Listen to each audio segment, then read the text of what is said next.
Guys, what's going on?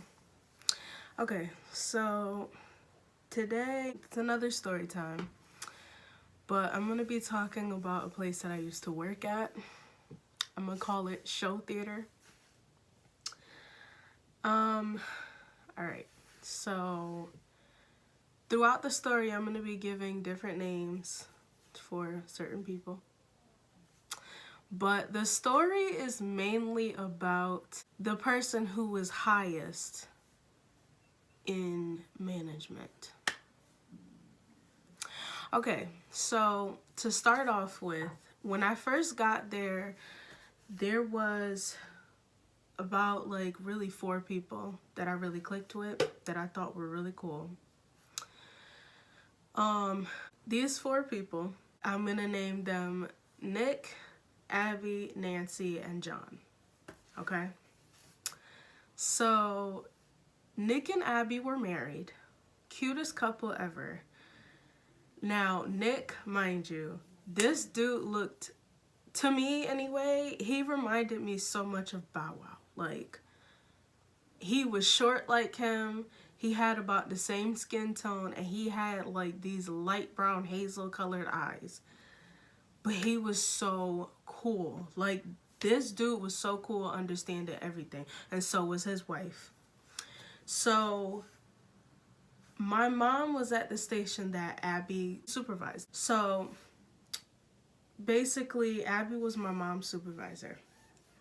And at some point throughout my first season there, I ended up actually being moved to that same station. Now, I loved it over there because we used to make some bomb tips making drinks over there. Okay? So, okay. Nick was kind of like higher up than Abby was. So he would come like from time to time to come and check on everybody, make sure that the numbers were right, make sure that we were doing our money drops when we were supposed to. Like, he would be like the alarm clock in a way. Towards the end of the season, there were some conflicts between Nick and Abby and the new manager. And we came to work one day and all of a sudden Nick and Abby weren't there. Kind of suspect, right? I have this knee condition. It's called PVNS if any of you want to look it up. Pigmented villonodular synovitis. If you really want to look it up or whatever. If you want me to make a video on that, let me know in the comments and I'll definitely talk about that one. So I have this knee condition, and being up on my feet, it affects it. It makes my knee hurt, it makes it swell, stiff, all of that. And there was one night where we were working a show, and obviously it's during the summertime, so it's hot.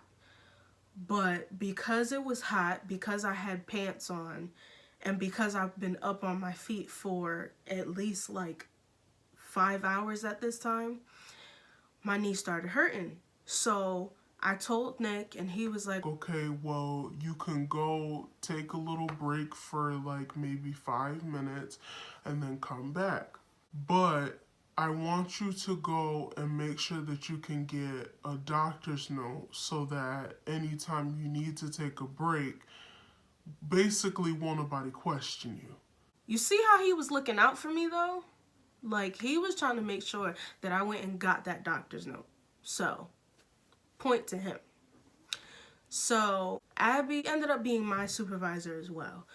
And she would definitely allow me to go take like 5-10 minute breaks. And because it was hot, I would take the breaks in the cooler because, you know, I'm not trying to overheat. Yeah. And then them two disappeared. Now, Nancy's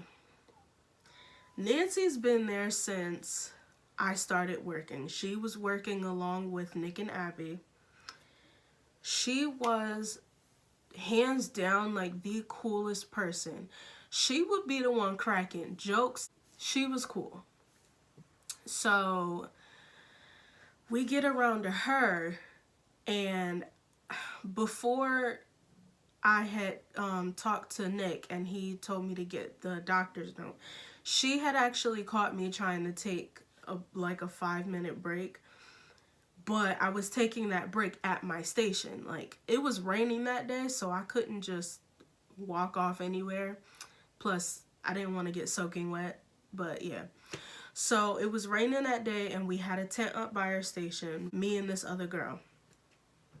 And I'm sitting down, and she comes around and she's like, "You've been sitting for quite a while. I haven't seen you really get up and like sell anything." And I was like, "We've been taking turns, like every 10 minutes we would like switch out." So she's like, "Okay." She said, "Well, just keep your eye out, because if you see," we're gonna call her Tiger, "if you see Tiger, you need to make sure that you stand up, because Tiger's gonna have an issue and Tiger's gonna have some words." Okay. That was my first warning. So after that, obviously, I ended up talking to Nick, and he told me to, get the doctor's note, And I went and got the doctor's note, gave it to management, and obviously they accepted. So I was good from that. But then Nick, Abby, and Nancy disappeared. And the last time I saw Nancy, I talked to her, and she said that there was some conflict between her and Tiger, and that Nancy had said something that Tiger didn't particularly like, but it was like her being honest. Like, she was giving her honest opinion, and Tiger didn't particularly care for that. So she kind of like did some things. I was never told exactly what happened for her to end up leaving the job, but all she told me is that there was some conflict, things were said, and after that, she's no longer going to be working there. Which, of course, I was like heartbroken, because especially these 3 people, like, I love them. They were really cool. Now, Nick and Abby were gotten rid of at the same exact time. It's like Tiger thought, "Oh, okay, well, let's kill 2 birds with 1 stone. Get rid of both of them." Now Nancy's gone. And we're left with John and someone else who works there. I'm not really going to talk about her, because number 1, she still works there, and number 2, she's kind of like right under Tiger. So we're left with John. Now, I hadn't met John yet. I didn't meet him until like the middle of my 2nd year there. Now, they moved me to an inside bar area, and I was serving like specific people. And John ended up being my supervisor. Now, John, I'm telling you, he is literally my favorite person in the world. Literally. Dude is so sweet. He's so caring and understanding. Like, I mean, there were a few times that I didn't get a chance to get something to eat before we had to clock in and start our shifts.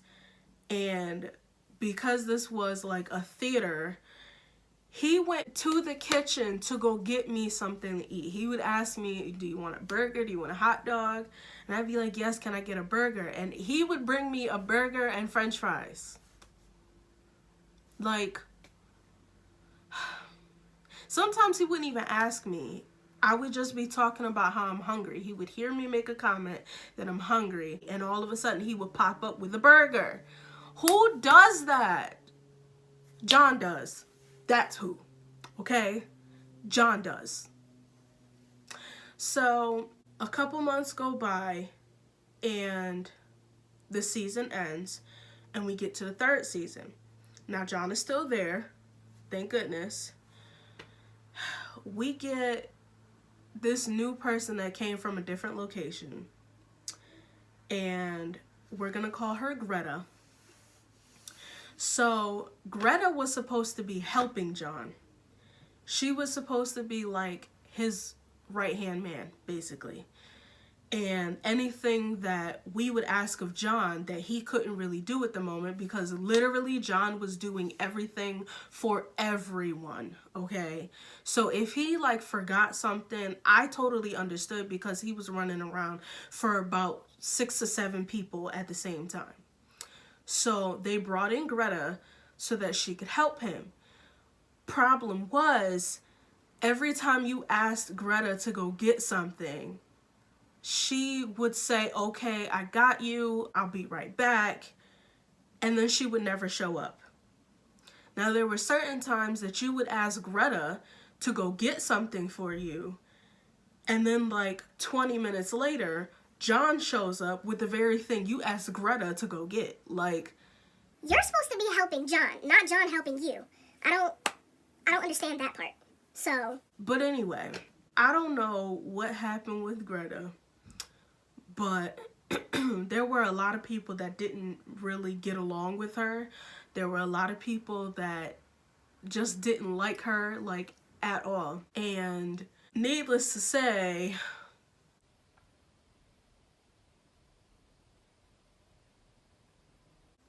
so here comes the next season, and John is gone. We found out that he was no longer working with our side of employment. He was working with volunteers. I saw him one day and I was like, oh my gosh, John, what happened to you? Like, I miss you. Where did you go? And he's like, well, I can't really explain, but some things happened and I can't really bear to deal with management anymore. They're basically making things unbearable for me, so I had to go. so, yeah. Sad to say, 4 months into this season, he ended up not even working for the volunteers anymore. Like, he was just gone. Like, he let us know he was leaving, but he was gone. So now John is gone. Okay, now I have this new supervisor. We're gonna call her Turquoise. So Turquoise is now my supervisor. At first, I didn't really care for her, but it wasn't so much that I didn't like her. I'm the type of person where I have to like feel you out. I have to get to know your personality before I can be like, okay, like, you're cool, I see you, all right. So I was trying to get to know her personality. I was giving her the eyes, and it took me a while because she seemed like back and forth, like she was teeter-tottering on the seesaw. Come to find out, there was a reason for that. eventually I was like, okay, she's kind of cool. So I was like, okay, I kind of like you. You're all right for now. And as time goes on, there were certain things that she started doing that was kind of getting on my last nerve. Number one, this is a point I talk about all the time. If you want somebody to efficiently do their job, you want people to work in a team, the other team members have to do their job for you to efficiently do your job. So, given that point, anytime that I needed something, I was head bartender. Every time I needed something, it would take Turquoise like 30, 35, sometimes 40 minutes to get something to me. Now, John, I understood if he took a while because he was literally running around for like 6 or 7 people. Turquoise, she wasn't running around for anybody. They ended up hiring on multiple supervisors for different stations. So you had at least 2 or 3 supervisors. Now, when we first started off, I just had her. But she was only the supervisor for 2 stations, which was the inside, and there was a back part to it. It was like technically one bar split into two. So those were the only two stations that she was supervisor of. So, explain to me how you're only supervisor for two places, but it takes you 45 minutes to bring me, like, some Kahlua, per se. I need a Kahlua so I can make a drink. There's a customer waiting for this drink. Their server has put this order in at least like 10 minutes ago. Then you take like an extra 40-something minutes to get me the Kahlua I need to make the drink, but the customer's sitting there waiting. Now, in any retail or pretty much any job period, the customer is always right. So, and these customers, okay, we were supposed to make sure that they were happily taken care of, that they got fast service, that they got what they wanted in a timely manner. How am I supposed to do that if you take 45 minutes to bring me some freaking Kahlua?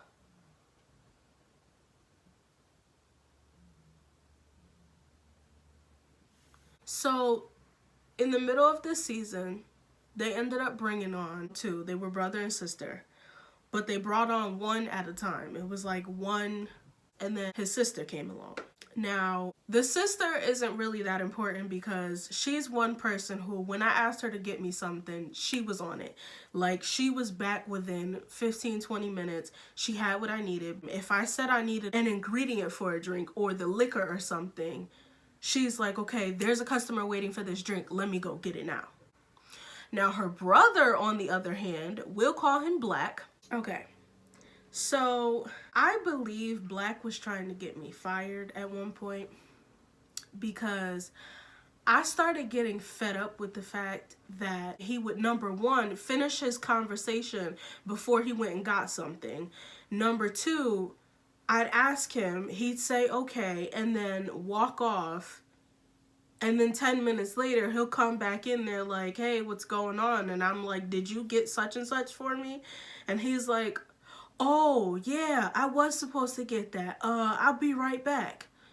And number three, take about 30 to 45 minutes to get me something to finish a drink. Please explain to me why it takes so long.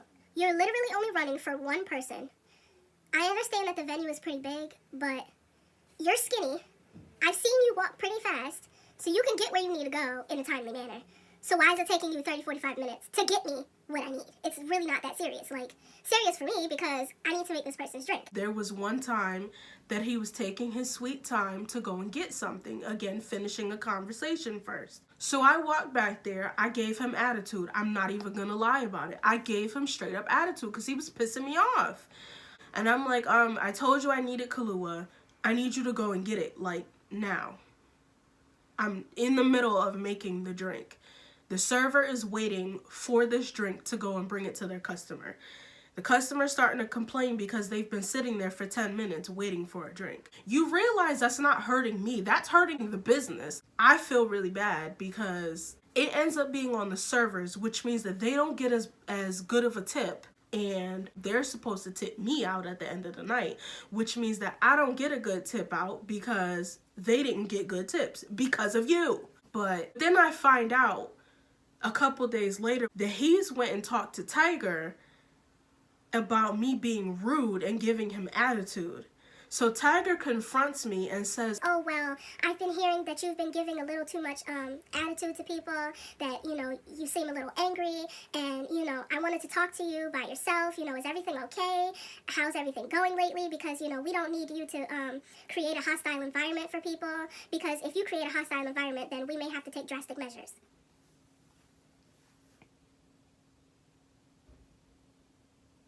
apparently I have anger issues now. I'm creating a hostile environment.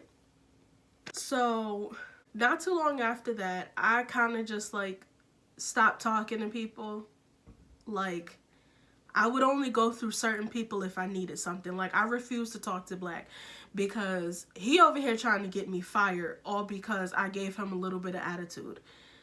And he looked kind of surprised when he saw me the next show, like as if he thought something was gonna happen, like I was gonna be moved or gonna be fired or something. So I'm doing like the overtime basically.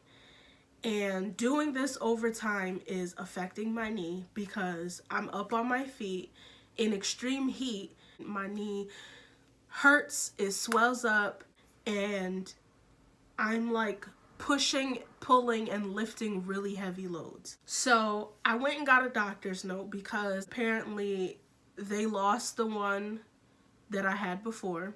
They said that there was no doctor's note on my file. This one said that, you know, I can only work up to 5 hours and I need to take breaks as needed.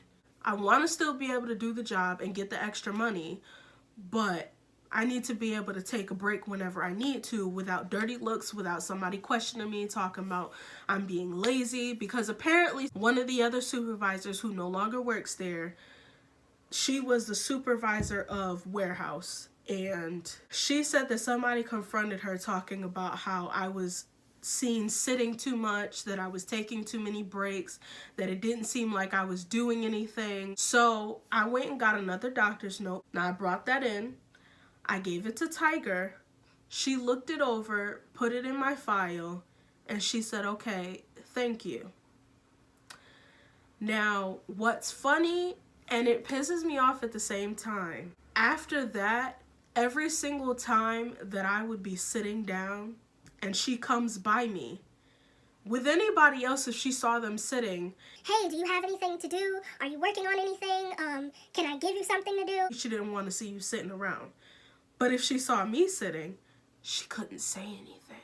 So in turn, she was basically giving me like death looks. She would be driving around in one of these golf carts and she would park it 1,000 feet away from me and sit there with her sunglasses on like I can't tell that you're staring at me.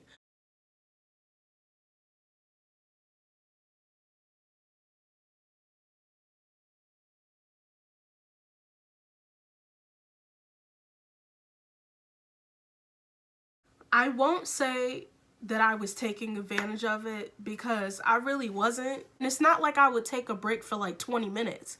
I would sit down for at least 5 minutes, kind of stretch my knee out, rub it, massage it, trying to get it to like relax itself so I can get back to work. I want to work. Like, working gives me a sense of independence.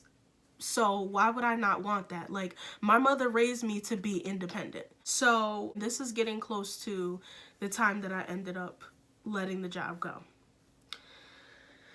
There was one incident where I was like frustrated with it, like overall. I wasn't getting what I needed from anybody, and I was like telling certain people that I was already planning on quitting, but I was just gonna wait until after the show that I really wanted to work. I'm sorry, but I can no longer take this. You know, I'm ready to let it go and move on with my life. So that day, I got my bank and I got my booklet so that I could do my counts and stuff. And I was getting ready to go over to my station, which was in the back, so that I could like do everything, get everything set up, because I like to get my bar set up well before we're supposed to clock in, well before the show starts. That way, if somebody comes in immediately asking for like a Jack and Coke, I got you. Like I'm not still counting my cups. I'm not still counting my beers. Like, I'm already done. Plus it gives me like a little time to relax before the show starts. So there's like 2 ways to get there. One of them I can't do anymore because I was stopped by like top management, and he said that, you know, this is for the artists and the stage crew, that those were the only people that I was supposed to go through it. So the only other way through was to go through like the arena. Now, there was an artist doing like a private show, and any other time that they've done this, I've been able to walk through with no problem. Like, I don't care about what you're doing. Half of these artists I've never even heard of. Or if I've heard of them, like, you're just a person. You're not that serious. Like, it's whatever. So I'm just gonna go so I can do my job so I can get that shmoney, okay? Don't nobody care about you. This one security guard comes up and he's like, hey, excuse me, you can't go through there. and I was like, I've gone through here plenty of times. Like, somebody else just let me through 5 minutes ago. Okay, well, that wasn't me, and I'm saying you can't go through there. And I was like, but my stuff is back there. My purse was back there. My phone was back there. My wallet, all of that was back there. I needed to go get that. I needed to finish my counts because I had forgotten something. I needed to go get that, get back to my station, and finish up. And he's like, well, I don't care. Get the F away from the door. What the F is wrong with you? So this dude is legitimately cursing me out. Like, he's giving me a mouthful. And I'm like, I'm confused because somebody who's literally the same security guard as him, like working with the same company, just let me through 5 minutes ago because he said, oh, you work here. I understand you're trying to get your bar set up. Yes, that's all I'm trying to do. I don't care about the artist. So I walk back to the inside part. Like, I really wanted to go off, but I'm trying to keep my composure because I'm trying to work on my attitude since I'm creating a hostile environment. My mom's like, she knows me enough to know that I'm upset when I look like that. So she's like, what happened? What's wrong? I'm like, no, it's nothing, because I don't want to drag my mother into it. It's not that serious. It's whatever. And she's like, no, tell me what's wrong. I know something's wrong with you. Tell me what it is. What happened? So I started explaining to her, and she's like, that's ridiculous. He has no reason or right to curse you out. It's not that serious. And I'm like, that's what I'm saying. I don't understand why he's cursing me out. What did I ever do to you? Like, I've never talked to you before. I've never, like, had any type of interaction with you. But yet and still, this one day that I interact with you, you cuss me out. For what? Turquoise. She overhears the conversation. And she comes over. Hey, what happened? I hear you guys, you're kind of loud. What's going on? And I explained to her what happened. Her response is, oh, well, you shouldn't be over there anyway.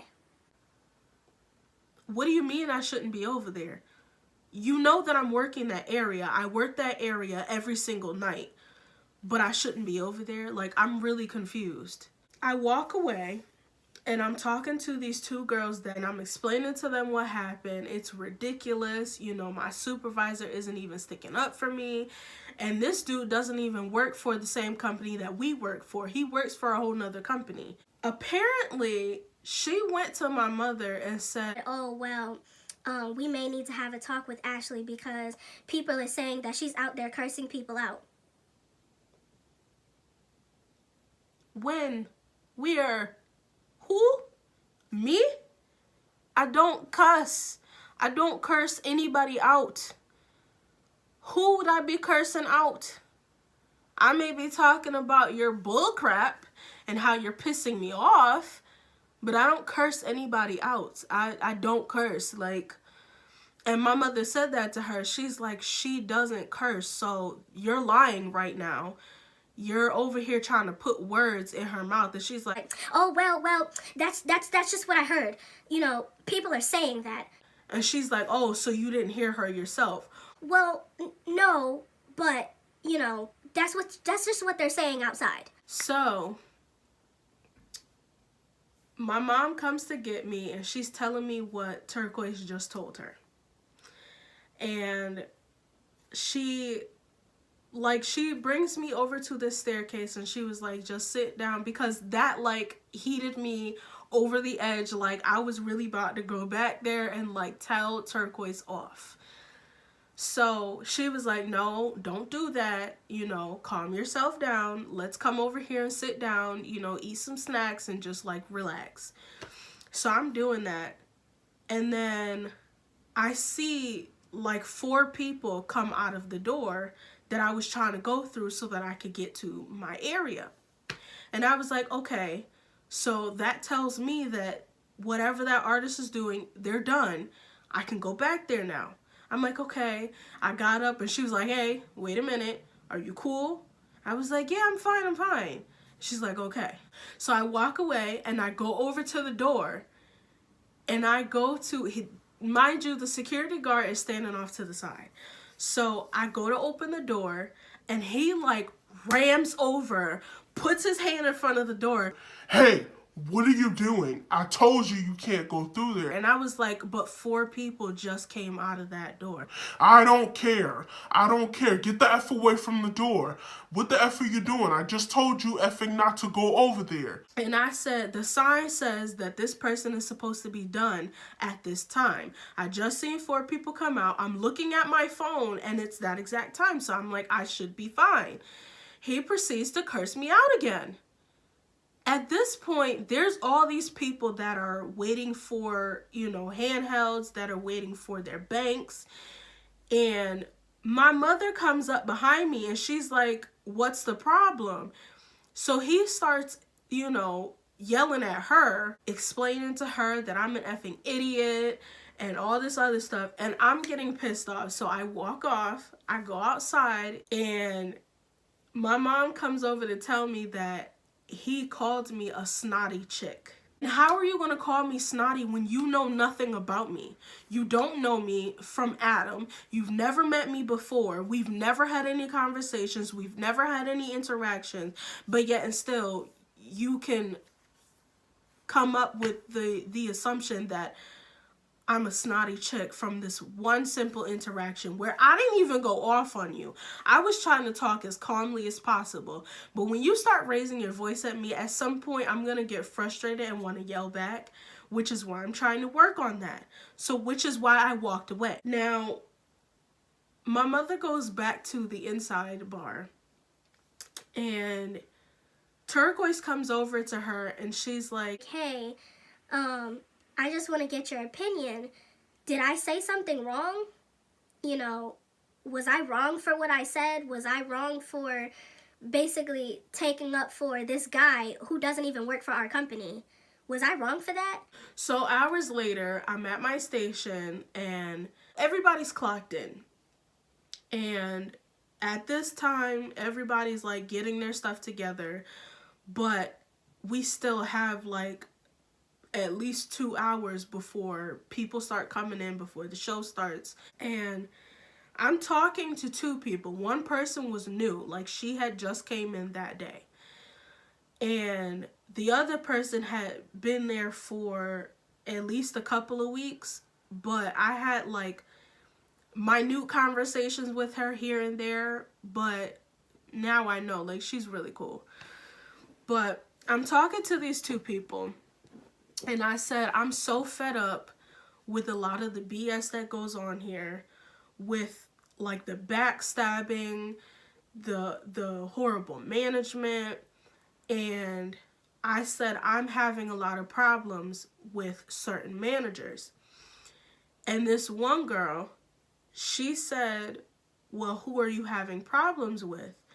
And I said, well, to top it off, it's Tiger. And I said, I don't know how much more I can take of her. And she was like, well, she said, I haven't had any issues with her. And I said, of course you haven't. You literally just started. You haven't seen that side of her. And I said, furthermore, you're not around when she's generally here. Like, the only time she sees Tiger is like basically in passing. So she was like, oh, well, I hope I don't see that side of her. And I said, I hope you don't either. And I said, but on top of that, there's a few other people that I would like to give a blanket party to. Now, the other girl, I'll call her Nija. Nija, she was like, well, what's a blanket party? And I started to explain it to her. Now, Black's sister came in the middle of me talking about what a blanket party is. And she was like, yeah, that's true. Because I guess she knows somebody that was in the military. For those of you that don't know this, a blanket party is what people in the military do for someone that they don't like, that they have issues with. They like put a pillowcase over their head, they sit them somewhere and tie them up, and then they fill socks that they fill with soap bars, and they beat the person with soap bars. But see, me, I was so fed up with everybody and how basically no one had my back. No one was doing anything for me when I needed it. I was like, yeah, so that's a blanket party, but if I were to give a blanket party, I would want to do it with quarters because it would hurt more. That way they can feel how I feel inside. Mind you, I had just lost my grandmother around this time. I had just lost her a few months before that. So I'm depressed. I'm dealing with that. And then on top of that, this random person is cursing me out. I have a supervisor who does not have my back, who does not care, thinks that she might have been wrong for saying what she said. I have a manager who, when I complain to her about how nobody's doing something when I need them to, and, you know, they take their sweet time to do stuff, and I'm really frustrated, all she could say is, oh, well, try to make a list before you start. First of all, I don't know what kind of crowd it's going to be. I don't know what kind of drinks they're going to drink that night. How am I supposed to know that everybody's going to want a Moscow Mule that night? How am I supposed to know that? I don't know the crowd. I'm thinking that they want like Grey Goose, like straight up, Kettle One, like most people order Tito's. All of that on top of me losing my grandmother, like I couldn't take it anymore. I literally had a mental breakdown. And I guess Black Sister hearing me talk about how I wanted to give somebody a blanket party with quarters, I believe that she went and said something to Turquoise, and in turn Turquoise went and said something to Tiger, which then Tiger came to confront me. Now, Tiger, so-called common courtesy, gave my mother a heads up that she was gonna have me leave that day. So my mom texted me and she was like, hey, heads up, that Tiger was gonna be sending me home. So legit, I really thought that she was telling me that because Tiger told her to tell me that. So I'm like, okay, let me just grab my stuff. I let Nija know that Tiger's sending me home, and she's like, why? And I said, in all honesty, I don't know. I have no idea. But all I know is she's sending me home, so like, good night. I hope you have a good night after this. And she's like, first of all, who about to get my drinks? Like, she said, you're one of the best bartenders. Like, I need a good bartender back here. And I'm like, oh, don't worry about it, girl. You'll be fine. You know, you done got like a whole bunch of tips. I grabbed my stuff and I walked through the venue.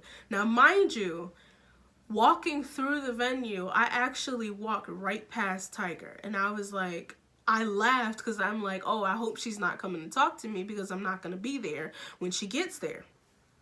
So I go get the keys from my mom so that I can go sit in the car for the rest of the night. But then I realized I had Nija go and get me some cotton candy that night. And I was like, dang, I left my cotton candy in the back. It's frustrating because now I got to walk all the way back over there just to go get my cotton candy. So I get back there. And Tiger and some other guy, he's not important. That was my first time meeting him. She introduces him to me, which I don't see a point, but okay. She's like, hey, so is everything okay? I really need to talk to you. And I'm like, I said, there's no reason for me to explain anything to you. And she gives me this look like, how dare you talk to me like that? And she was like, what do you mean? And I said, well, I've already talked to you plenty of times. You didn't do anything about it, so it's pointless for me to tell you anything. So she gets like this attitudey face, like, excuse you? And she said, Well, I'm just letting you know we're going to be sending you home. and I was like, okay. So I had my cotton candy in my hand and I went to go walk out the door. And she physically puts her hand on the door and slams it closed. First of all, you just put your hand in my face. Second of all, why are you slamming the door on me? Excuse me? So she's like, oh, you can't go out that way. We're gonna go out the back. First of all, why are you acting like I'm a fugitive? Like, you act like I'm gonna make a big old scene while walking through. I'm happy to leave if y'all pissing me off anyway. But you gonna treat me like I'm a fugitive? So her and this dude go and get a golf cart, and she's like, oh, well, you can sit on the back. I'm just like, okay, whatever. I put my hood on. I sat in the back. I had my cotton candy with me. And I had left my bag and stuff with my mom at her window because I went to go get the cotton candy. So they bring me out to the front, and she's like, Okay, well, is there anything I need to get for you? Did you leave anything? and I was like, yeah, I left my bag and stuff and the keys with my mom. She said she'll have someone go and get them for me.